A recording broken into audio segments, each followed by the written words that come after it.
Hi everyone, I'm Smita. I'm a channeler, I'm a light body activator, and now a tarot reader too. But who was I before this? I was a teacher, I used to teach kids, and somehow along the way, the urge of teaching left, and due to some personal reasons, I left teaching. So I got a gap in between, although it was a long gap, but I really treasure because I took a long leave because that's when I started to look within what I am, who am I, um, and all sort of videos used to come to me regarding this topic, like why were you born on this earth? What is the reason of this birth? Why people take birth from like so many years, so many millennium. So that's when I started going deep within, reading books. Although I used to get books from my parents, they used to give me books about Sri Ramakrishna Paramahamsa and about Sri Vivekananda, Swami Vivekananda.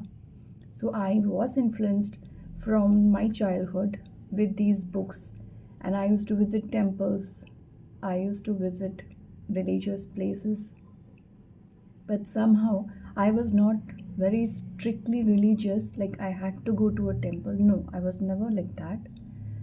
But somehow I felt when I left my teaching career, there was a period where I stopped visiting temples and stopped going where that urge was not there at all. So I started to read books again. I got time to read books again, and especially Edward Tolle's book. And then I started to self introspect myself. How, like, what am I as a person? What are the things that I need to change in me to give me a satisfaction, not just through money, but through otherwise. I'm a simple person. I don't need much needs. That's the basic fact is that a little amount of money would make me feel happy. I never have gone behind money in my life, just for my basic survival. That's it.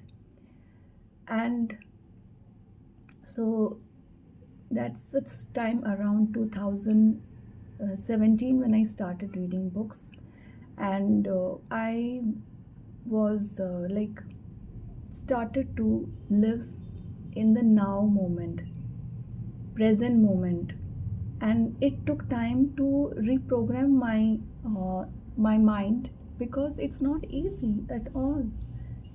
It's not easy at all.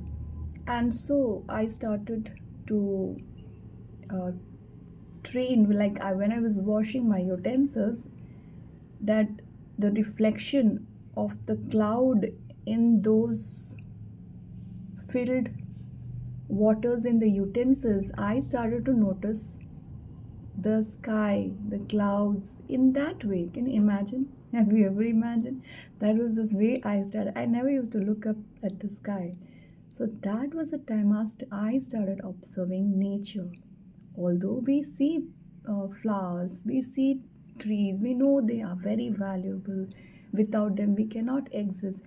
But in our daily mundane life, we never observe nature in the way our sages, our spiritual masters have asked us to watch the nature. The way they say is not the way we as a lay person see nature. Trees are surrounding us. We know it's a basic need because without them we cannot get oxygen. We have been taught this in the school. We know these all these basic things, but it is not the way the spiritual masters tell us to observe. they ask us to observe in from a sense, like we see our babies, our children, like we see our parents, like we see our friends, like we see ourselves, although we don't see ourselves much, but it is the way that they tell us. We consider them. We should look at nature in that way because nature provides us with everything. When we see, when we read in the books about nature, we just read it and we know, yes, it's a basic necessity for us.